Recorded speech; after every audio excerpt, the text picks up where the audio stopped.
ভিডিওটা না সেই শীতকালে বানিয়েছিলাম, তখন থেকে আর পোস্ট করাই হয়নি। দেখতে পাচ্ছ আমার ঠাকুমা একটা কিছু বুনছে।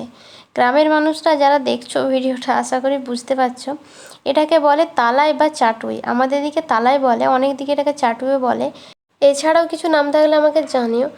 দেখো কি সুন্দরভাবে বানাচ্ছে এটা। আমার মা জেঠিমারা কিন্তু এটা জানে না, ঠাকুমাদের পরের জেনারেশন হয়তো সেভাবে কেউই জানে না। ঠাকুমা তো সারা জীবন আমাদের সাথে থাকবে না, কিন্তু এই স্মৃতিটুকু আমি রাখতে পারবো আশা করি। এত সুন্দরভাবে দেখো কতটা বানিয়ে ফেলেছে। অনেক সময় নিয়ে অনেক ধৈর্য ধরে কিন্তু এটা বানাতে হয়। বেশ কয়েকদিন যাবৎ করার পর এটা ফিনিশিংয়ে এসেছে। এটা ব্যাক সাইডটা দেখো এত সুন্দরভাবে বুনেছে। আর দাঁড়াও তোমাদেরকে ফ্রন্ট আমি দেখাচ্ছি।